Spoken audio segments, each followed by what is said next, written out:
1장 19절로 21절까지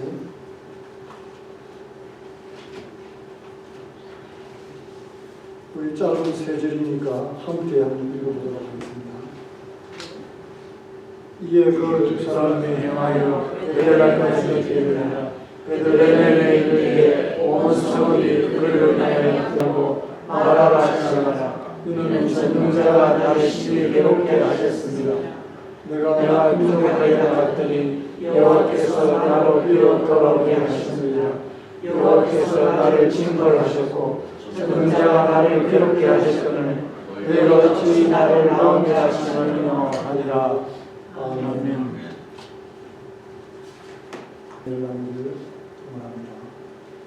성경은 우리 하나님을 가리켜서 소망의 하나님 그렇게 말씀하셨습니다. 로마서 15장 13절에는 소망의 하나님이 모든 기쁨과 평강을 믿음 안에서 너희에게 충만하게 하사 성령의 능력으로 소망이 넘치게 하시기를 원하노라 그렇게 말했습니다. 하나님께서 우리가 넘치는 소망 가운데 거하기를 원한다고 말씀을 하고 계십니다. 룻기는 나오미는 원래 베들레헴에 살던 여인이었죠. 그런데 남편을 따라 모압으로 이민 갔다가 그곳에서 남편을 잃었습니다. 두 아들도 잃고 말았습니다. 며느리와 이제 자신만 남은 것이죠. 며느리로서는 모압 여인입니다. 이방 여인이죠. 유대인 남편과 결혼했다가 젊은 날에 과부가 되고 말았습니다. 그리고 시험은 그런데 어느 순간인가부터 이들의 비극적인 삶이 바뀌어서 소망의 문이 열리게 된 것입니다. 그리고 하나님께서 축복하기 시작했습니다. 인생은 끝나기 전에는 절대로 끝난 것이 아닙니다. 오늘 그것을 성경은 말씀해 주려고 하는 것입니다. 하나님이 도우시 끝나고 소망의 문으로 돌아갈 수 있는지 말씀을 통해서 상고해 보기를 원하는 것입니다. 첫째로 우리가 소망 가운데 살려면 과거를 깨끗이 청산해야 됩니다. 우리가 과거에 갇혀 있으면 소망의 문이 열려도 그 문을 보지 못하는 것입니다. 과거에 얽매여 있는 사람은 새 출발을 할 수가 없습니다. 크게 한번 다니고 집착하게 되면 큰일 나는 것입니다. 그럴 때 보통 사람들은 과거의 잘못된 선택에 대해서 후회하고 불평하는 것입니다. 그때 형제들이 나를 좀 도와줬더라면, 가족이 나를 좀 보살펴줬더라면 그렇게 안 됐을 텐데, 나를 화나게 하지 말았어야 되는데 하나님도 무심하시지. 어떻게 책임감이 강한 사람은 자신을 또 탓하는 경우도 있습니다. 내가 못나서 그래. 내가 어리석었지. 내가 좀 더 똑똑하게 행동했더라면 안 그랬을 텐데. 그러면서 괴로워하고 후회하는 것입니다. 그러나 우리가 성경을 볼 때 그것은 모두 잘못된 관점인 것입니다. 인생은 우리가 생각하는 것처럼 그렇게 순간 어떤 일은 도저히 감당할 수 없는 그런 불가항력적인 일과 우리가 맞닥뜨리게 됩니다. 산전수전 다 겪어도 소용없습니다. 내가 좀 더 잘해야지 하는 그 정도로는 감당이 안 되는 일이 있게 되는 것입니다. 그것은 바로 그 시련의 배후에 하나님께서 계시기 때문에 그것을 하시는 것입니다. 시련을 통해서 이전에 경험하지 못한 전혀 새로운 세계를 우리에게 열어주십니다. 오늘 본문에 나오는 룻이 그렇습니다. 시아버지가 죽었지요. 남편도 죽었지요. 시동생도 죽었지요. 전에는 한 번도 경험해보지 못했던 그런 새로운 인생의 문제, 모든 문제, 나의 능력으로 돌이킬 수 없는 그런 일들에 집착할 필요가 없습니다. 내 힘으로 해결이 안 되는 것입니다. 하나님이 허락하신 일입니다. 지나간 과거가 앞날의 소망의 장애가 되어서는 안 됩니다. 지나간 과거가 교훈이 되고 하나님의 주신 뜻을 깨닫고 이제는 하나님만 한 분만 붙잡고 나가라고 하는 그런 말씀입니다. 세상에 전진하시기 바랍니다. 시련은 우리를 교육하는 스승입니다. 옛날에 금수를 배우는 검객들은 어디를 갑니까? 주로 산에 올라가죠. 산에 가면 도사가 기다리고 있습니다. 입산 수련을 하게 되는 것입니다. 그런데 제자가 그 모든 교육이 끝나면 어느 날 스승이 뭐라고 합니까? 하산하라. 연단을 받았습니다. 그런 후에 가나안 정복의 사명이 그들에게 열렸던 것입니다. 그러므로 모든 얽매이기 쉬운 과거의 죄와 허물로부터 떠나가시기 바랍니다.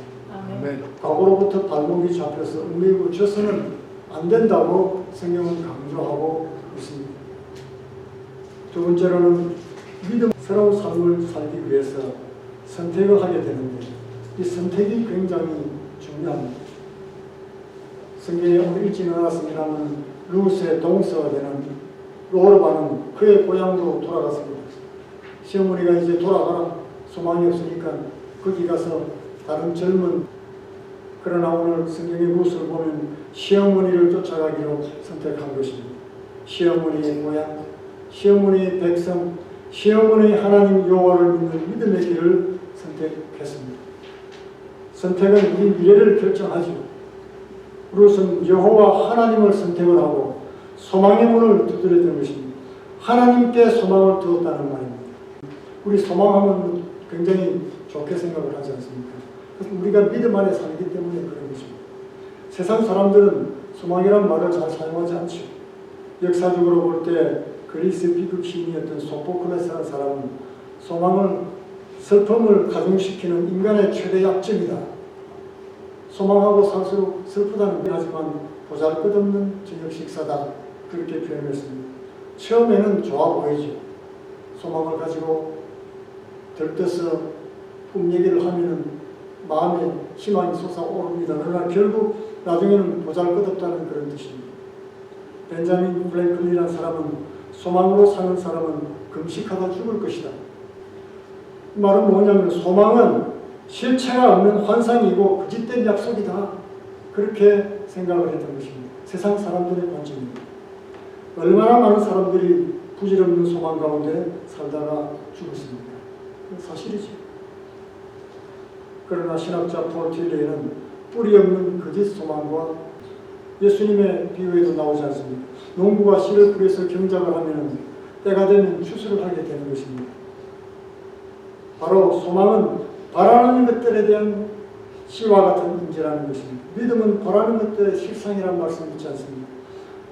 그러니까 우리가 바라는 것에 대한 씨앗은 실상이다, 실제 존재하는 결과물이라고 하는 거고, 우리와 함께 하시는, 실제 하시는 그런 전능하신 하나님이신 것입니다.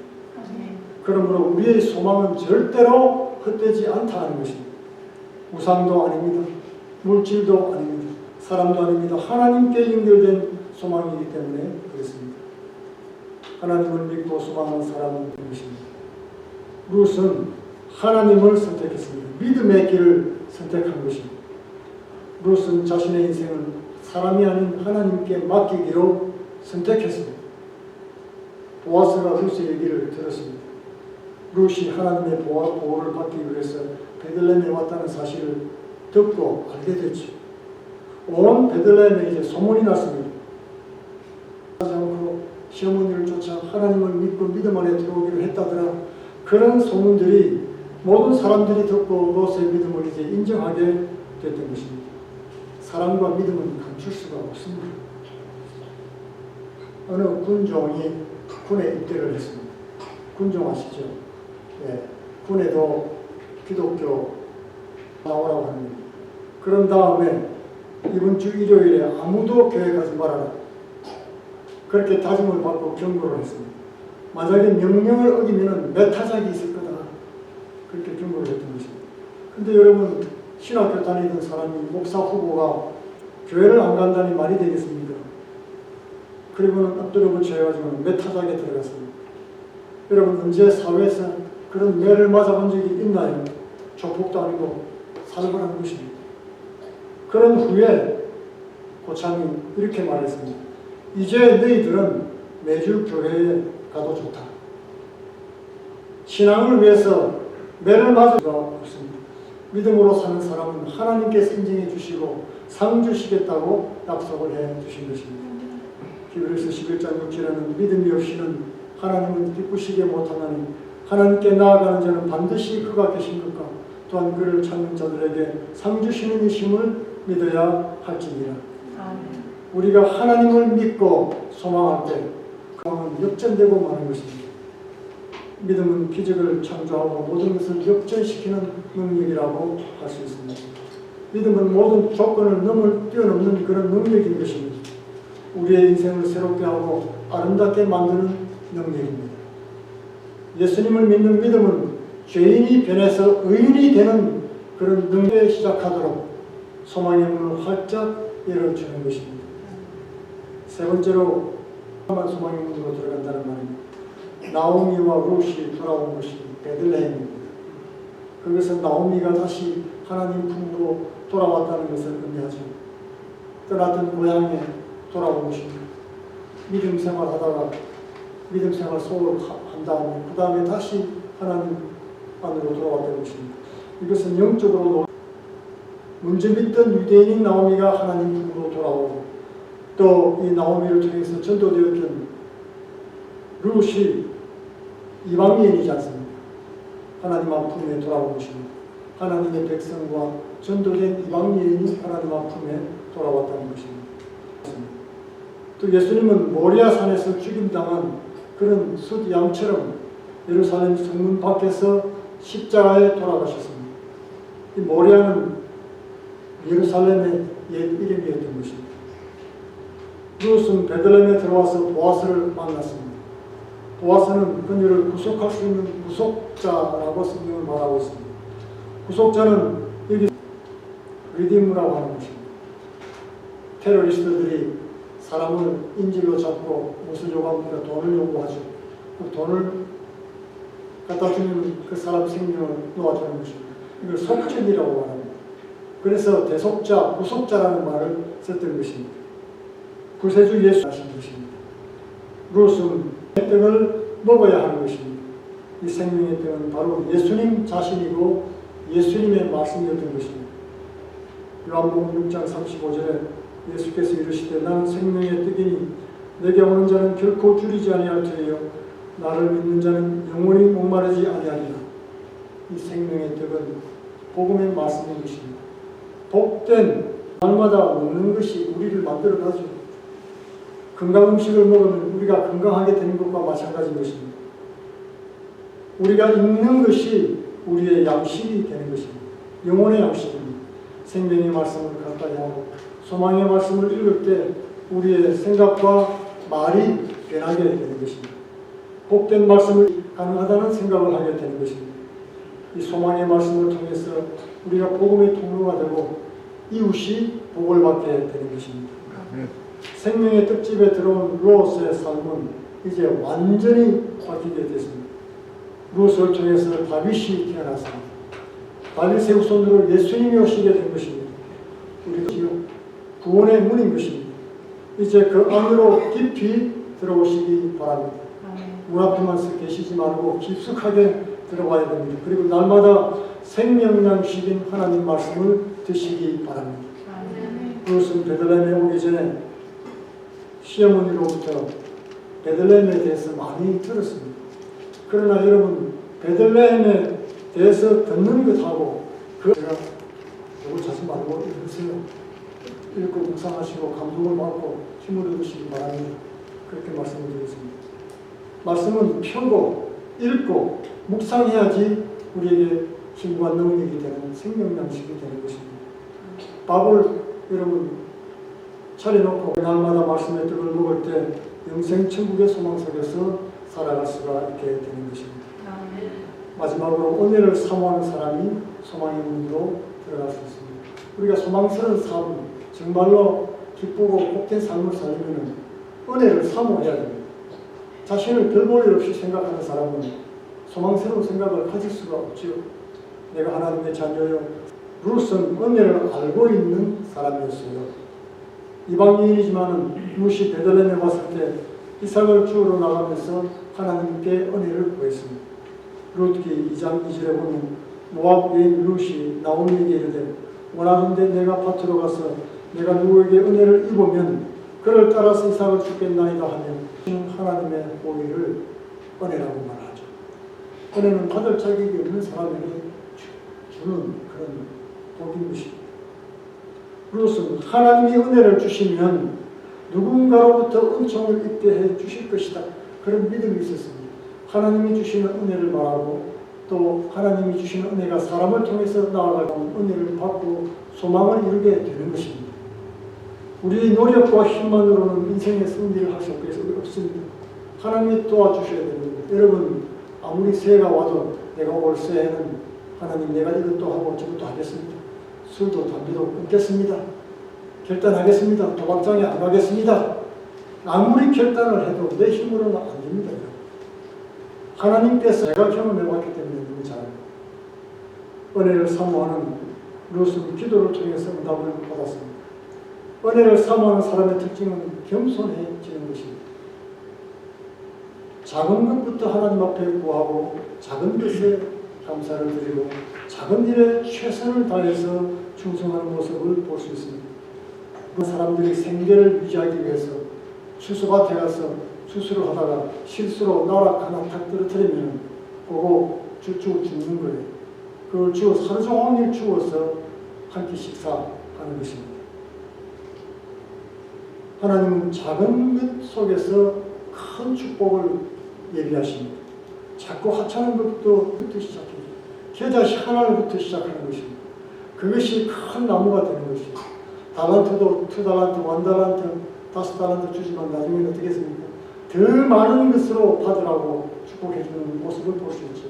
작은 일에 충성한 종에게 더 큰 것으로 갚아주신다는 것입니다. 롯은 이삭을 주우러 나갔을 때 구속을 사모했습니다. 하나님 은혜를 값싼 은혜가 아닙니다. 파산한 인생에게 거저 주시지요. 그러나 결코 값싼 은혜가 아니라는 것입니다. 롯은 은혜 속에서 살았습니다. 그러나 삶의 현장에서 최선을 다하고 충성했던 사람이었던 것입니다. 롯은 결국 보아스와 결혼했습니다. 그리고 백하고 은혜를 간절히 사모하더니 드디어 소망을 이루게 된 것입니다. 우리 모두는 다시 시작할 수 있는 그런 소망스러운 새해를 선물로 받았습니다. 다시 시작할 수 있는 것은 거듭 주시는 하나님의 은혜인 것입니다. 우리 하나님은 소망의 하나님이십니다. 우리를 위해서 새 소망의 문을 과거를 과감히 떨쳐버리시기 바랍니다.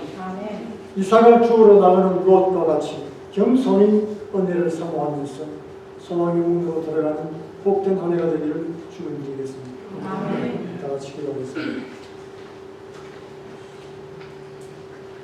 소망의 아버지 하나님, 우리 인생의 끝자락에서 다시 새로운 시작을 허락해 주시니 감사합니다. 우리의 지나간 인생은 비록 시련 가운데 복된 땅으로 인도해 주시니 감사합니다. 예수님 십자가대로 죄사함을 받게 하시니 나를 새롭게 하여 주신 주님, 이제 주님 한 분만 믿고 믿음으로 살며 따라가게 하여 주옵소서. 룻이 보아스를 만남과 같이 우리를 만나 주시고 아버지 하나님의 놀라운 구원을 체험하게 하여 주옵소서. 삶이 되도록 축복해 주옵소서. 아멘.